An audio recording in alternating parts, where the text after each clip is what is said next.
A $15 piece of copper pipe from any plumbing supply, bent into the exact shape of the Great Pyramid of Giza, placed over a garden bed. No wires, no batteries, no fertilizer. Within 48 hours, the soil underneath becomes electrically active. Seeds placed inside this structure for 2 days before planting germinate measurably faster than seeds from the same packet planted without it. A Belgian agronomist documented potato yields doubling from this single technique. A Canadian farmer claimed a full-sized version of the same shape produced 36 times more food per square foot than any growing space he had ever managed. A Czechoslovak radio engineer spent 10 years proving to a government patent office that this exact angle has measurable physical effects on matter, and the patent office eventually agreed. The shape is a pyramid. The angle is 51 degrees. The material is copper. And the reason you have never been taught this in any gardening class, extension office, or agricultural college is the same reason nobody is teaching you about earth batteries or biochar. A geometric structure that lasts forever and costs $15 cannot sustain a multi-billion-dollar industry built on annual repeat purchases. But before I show you the full build and the combined system that ties everything together, you need to understand something deeper. This is not a gardening trick. This is the second half of a buried science that goes back almost 2 centuries. The first half is what happens underground when you bury wood, charcoal, and a small galvanic battery in your soil. The second half is what happens above ground when you collect atmospheric electromagnetic energy with a copper antenna shaped to the proportions of the Great Pyramid. When you combine the two, the garden bed stops being a garden bed and becomes a passive energy system. The history of how we lost this technology, how it was independently rediscovered 3 separate times in 3 different countries, and how it can be built this weekend in your backyard for less than the price of a single bag of synthetic fertilizer, is one of the strangest stories in modern agriculture. Stay with me, because the most important detail in this entire video is at the end, where every piece finally connects. The story does not start in a laboratory. It does not start in a university. It starts in a country that no longer exists, with a man trying to keep a razor blade sharp. In November of 1949, a radio engineer named Karel Drbal walked into the patent office in Prague, Czechoslovakia, and filed an application that the examiners initially treated as a joke. The application was titled, in the formal language of patent law, Method of Maintaining Razor Blades and the Shape of Straight Razors.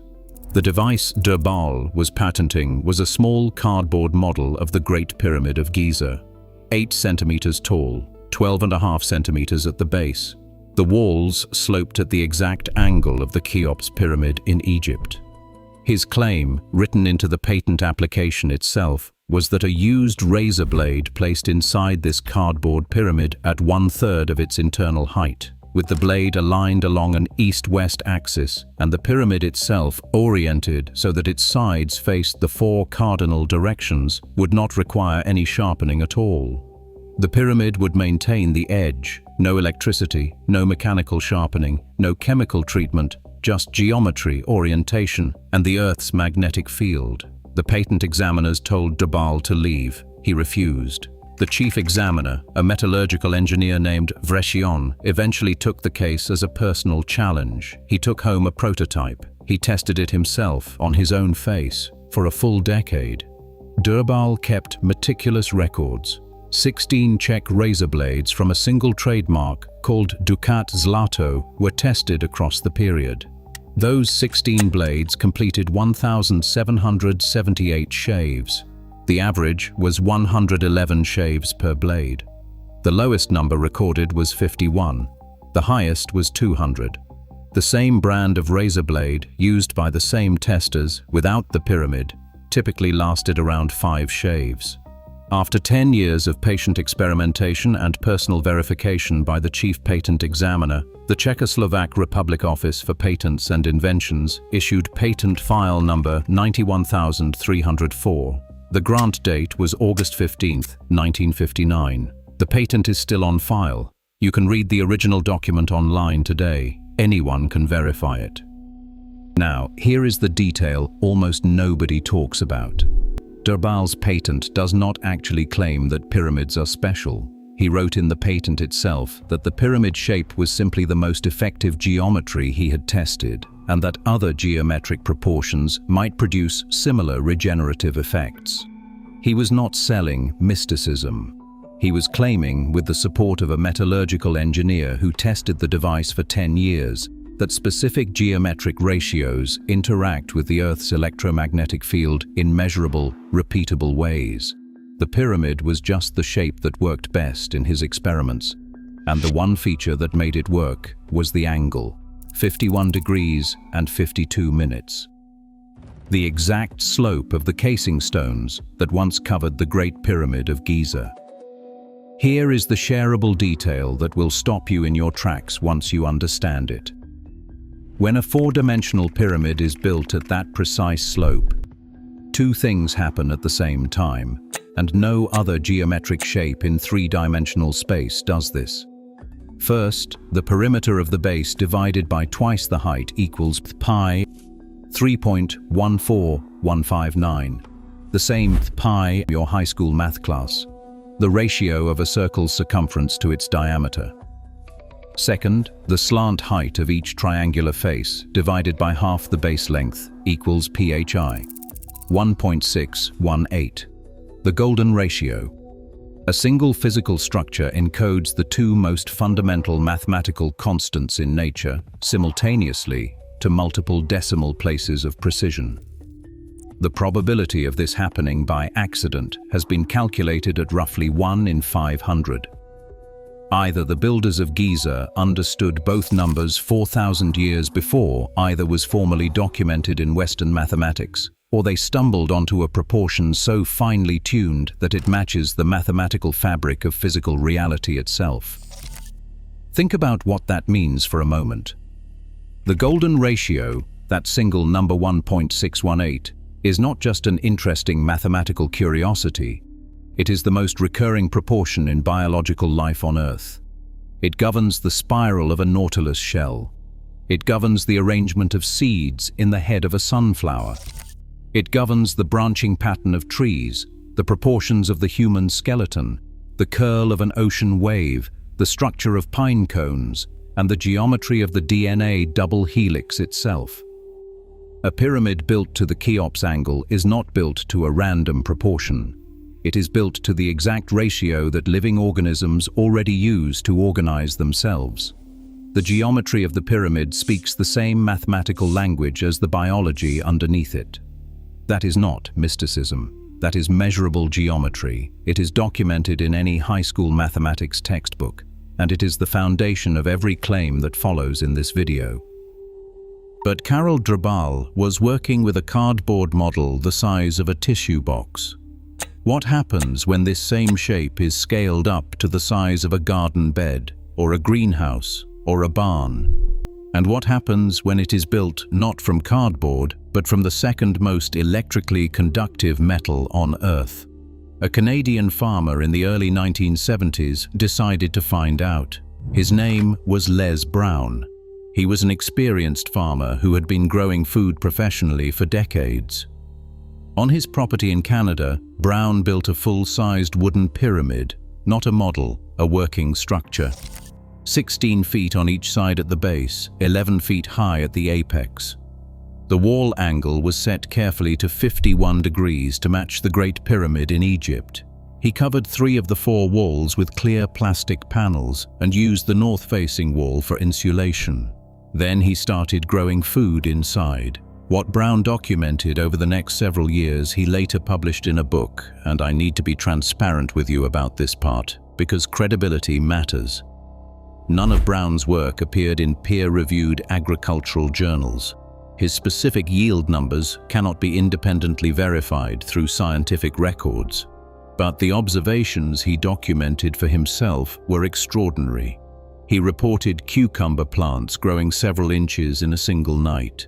He reported tomato production unlike anything he had seen in his career. He estimated that his pyramid greenhouse produced roughly 36 times more food per square foot than any conventional growing space he had used.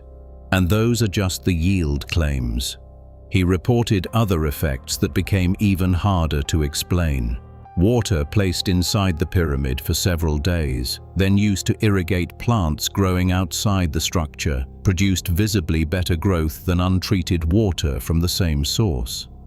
Food placed inside the pyramid dried out rather than rotted. Meat dehydrated into jerky without spoiling. Milk did not sour. Bananas remained edible for weeks. Here is the part where Brown nearly killed himself. He attached a copper wire to the apex of his largest pyramid and tried to connect it to a copper stake driven into the ground directly beneath the pyramid floor. He used a strand of sheep's wool to make the final connection, intending to test whether the structure was concentrating any kind of measurable electrical charge. When the wool completed the circuit, Brown was thrown approximately 20 feet backwards across the ground. He later wrote that if he had used a metal wire instead of an insulating fiber to make the connection, he believed the discharge would have killed him. He never tried the experiment again. He went back to growing vegetables. The implication was now impossible to ignore. Whatever Brown's wooden pyramid was doing to his plants, it was concentrating something real, something physical, and something dangerous when given a direct conductive path to ground. Now stay with me, because the next development takes everything Brown discovered and scales it up by a factor that should not be possible. In the early 1990s, a former Russian defense contractor named Alexander Golod began constructing enormous pyramids across Russia and Ukraine. Not greenhouses, massive standalone structures. The tallest reached 144 feet and weighed over 50 tons. By 2010, more than 50 of these pyramids stood across the former Soviet Union. Golod deliberately built his pyramids without any metal in their construction, using fiberglass over plastic frames. His pyramids were built to a steeper profile than the Egyptian original, but still rooted in the same mathematical constant, phi. The structures became the focus of coordinated research by several major Russian scientific institutions, including the Mechnikov Scientific Research Institute and the Ivanovsky Institute of Virology. Over more than a decade, Russian researchers reported significant effects on stored seeds, on viral pathogenicity, and even claimed that military radar installations detected vertical columns of atmospheric activity extending upward from the apex of the largest pyramid. I need to be transparent with you about this part too, because honesty matters more than hype. Almost none of Golod's research has been replicated by Western institutions. No peer-reviewed Western journal has confirmed his claims about pyramids affecting viral pathogenicity. The radar column observation has never been independently verified. Some visitors to his pyramids reported feeling nothing at all. Western scientific consensus treats Golod's body of work as inconclusive at best. But here is what skeptics have a harder time dismissing. Multiple Russian institutions participated over more than a decade. The work was not the product of one isolated researcher. And the agricultural component of the findings, which is the only piece that matters for a backyard gardener, aligns directionally with what Les Brown documented in Canada and what other practitioners have measured in Europe. And there is one piece of evidence in this whole story that even skeptics have struggled to dismiss.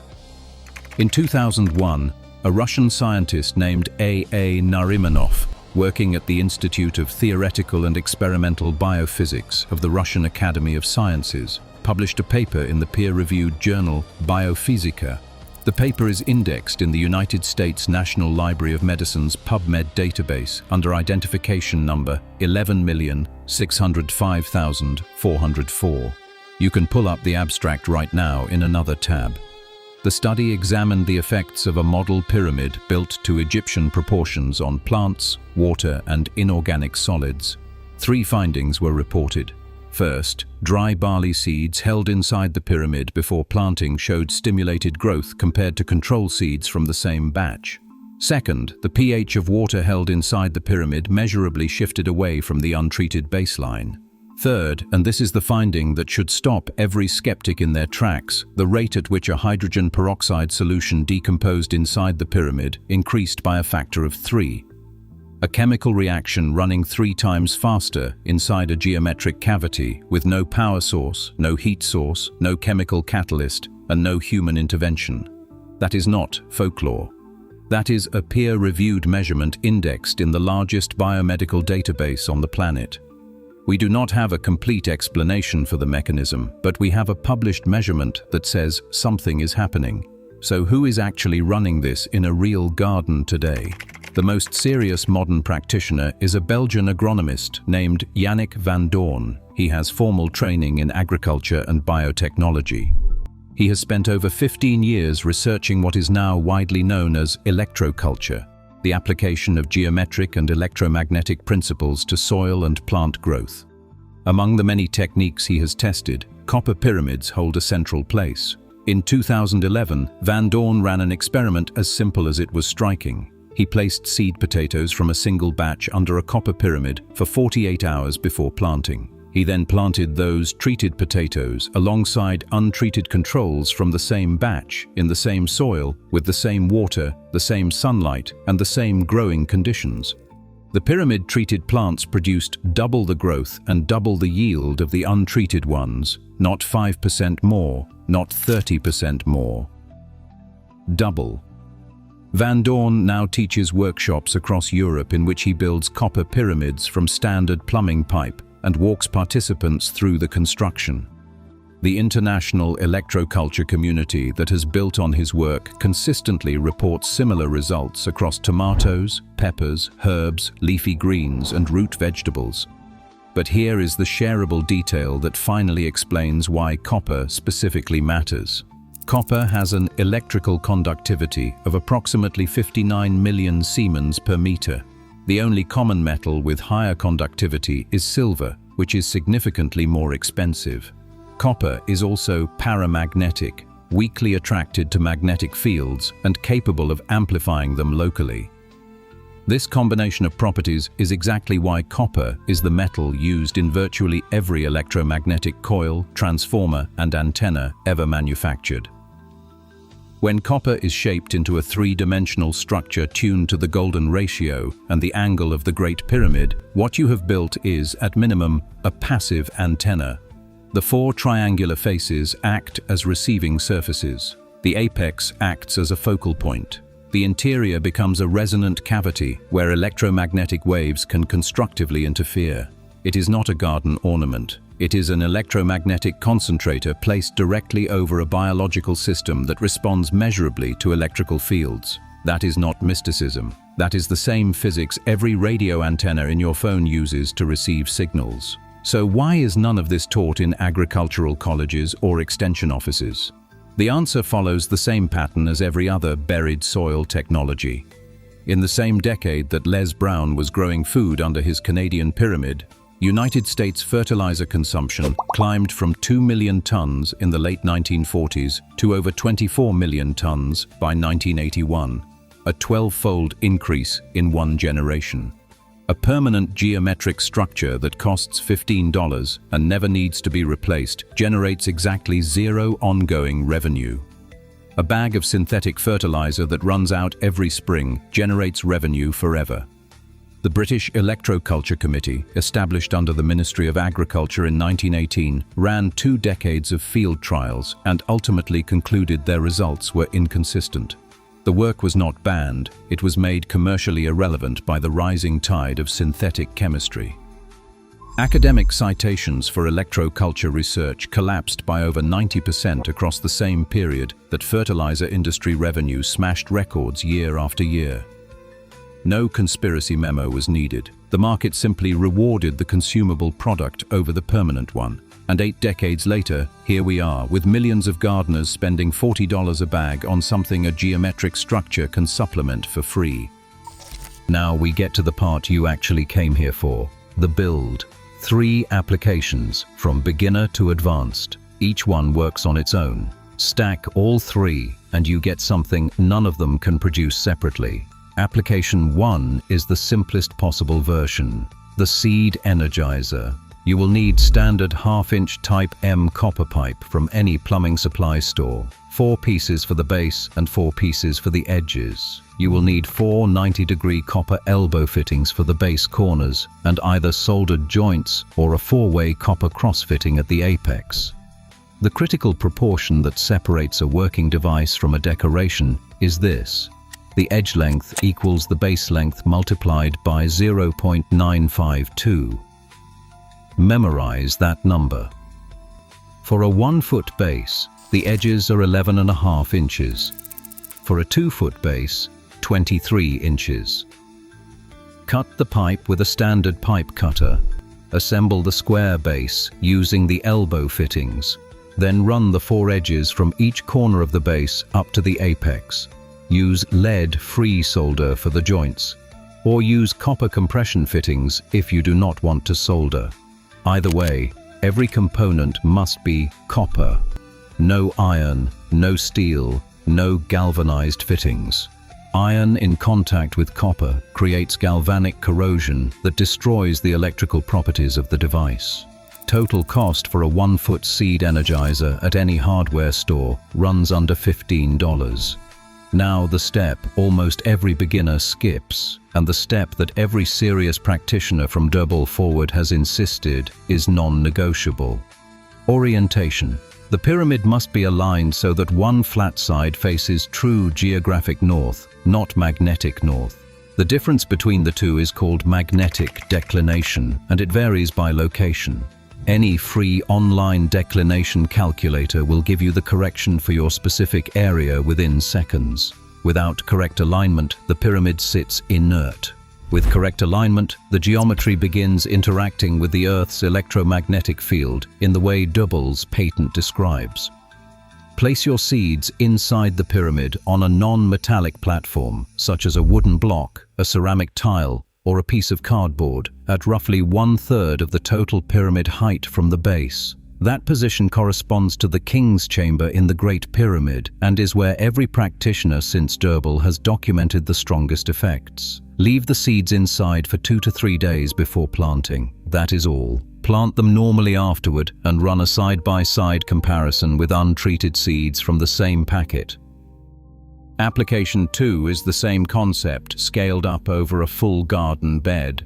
The proportions stay identical. Only the dimensions change.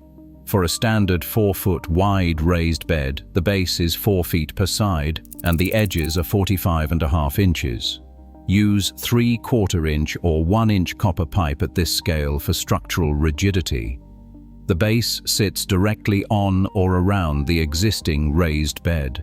The 4 edges rise from each corner to meet at the apex, pointing straight up, with one flat side oriented to true north. The sides do not need to be enclosed with any kind of panel. An open frame of copper pipe at the correct angle is what the electroculture community has tested and reports works. The plants underneath receive normal sunlight. The pyramid simply sits over them as an open electromagnetic structure. Here is the key insight that ties everything in this video together. The garden bed pyramid is not designed to work alone. It is designed to connect to the underground system that turns ordinary soil into a 4-directional energy generator. If you saw my electric soil video, you already know the underground layers. If you missed it, here is the short version. Underneath your bed, bury a deep layer of untreated hardwood logs and branches. The decomposing wood becomes a permanent water reservoir, a thermal mass, and a microbial fuel cell that releases electrons into the surrounding soil as bacteria break down the wood. Above the wood place a layer of pre-charged hardwood lump charcoal, which acts as a permanent electrical conductor and microbial habitat that will still be biologically active a century from now. In the root zone above the charcoal place, 1 piece of copper pipe and 1 galvanized nail per plant, about a foot apart and 6 inches deep.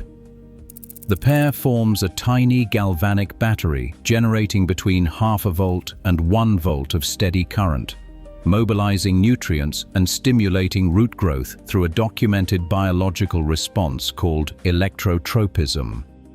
That underground system generates electrical activity from below.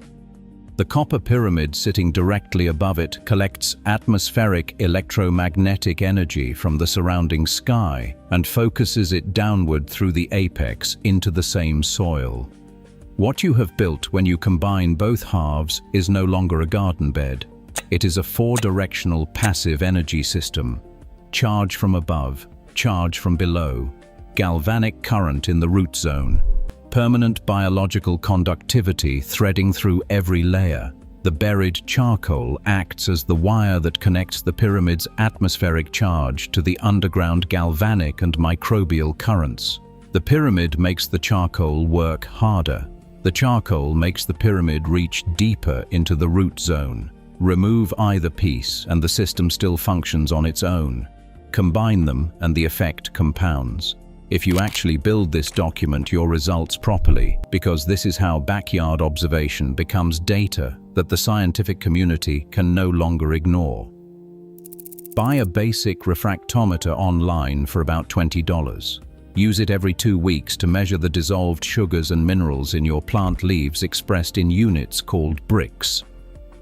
Higher Brix readings mean healthier plants that are also more pest resistant, because insects have difficulty digesting high-sugar plant tissue. Practitioners in the electroculture community report Brix increases of 2 to 4 points within a single month of installing this system. Use a digital multimeter to spot-check the voltage between your copper pipe and your galvanized nail every couple of weeks. Healthy readings sit between 0.5 volt and 1 volt. If voltage drops below 0.5 volt, the zinc nail needs replacing. Photograph each bed weekly beside a measuring stick. Weigh your final harvest on a kitchen scale at the end of the season. And most importantly, run a control row right next to your test bed. Same soil, same water, same sunlight, same seeds. No pyramid, no buried wood, no charcoal, no metals. Let the numbers tell the story. There is one final detail that puts everything in perspective. The copper pyramid does not wear out. Copper develops a green surface patina over time, which is copper carbonate, and that layer actually protects the metal underneath from further corrosion. It is the same reason copper roofs on European cathedrals have lasted 800 years. The pyramid you build this weekend will outlast the garden bed, the fence, the house, and probably the next several owners of the property. The galvanized nail in the buried layer needs replacing every few seasons as it slowly donates zinc ions to the surrounding biology. The buried wood fully decomposes over a decade or so, leaving behind deep, dark, biologically active soil. The charcoal lasts for centuries. The copper pyramid lasts essentially indefinitely. Think about what that means in economic terms. The synthetic fertilizer industry is worth over $200 billion a year.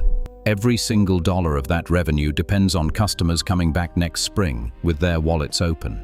A geometric structure made of plumbing pipe does not generate annual revenue. It does not run out. It does not require a marketing campaign.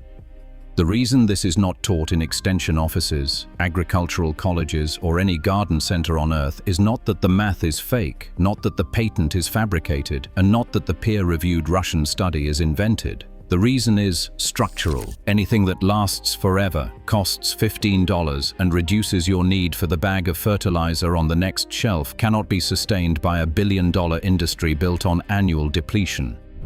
The Egyptians aligned their original pyramid to true north with an accuracy of 1/15 of a degree. They encoded both pi and the golden ratio into a single physical structure using nothing but stone, rope, and the geometry of the night sky.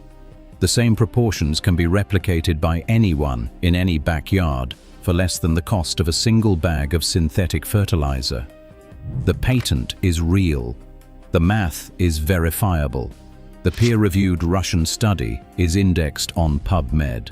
The Belgian agronomist's potato results have been demonstrated in workshops across Europe.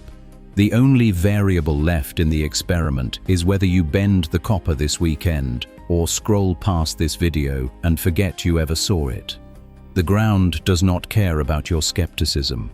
The geometry does not care about your beliefs. The copper does not rust. The pyramid has been measured for 4,000 years. Build it, plant under it, track your numbers, and tell someone else who grows food what you found. The harvest begins now.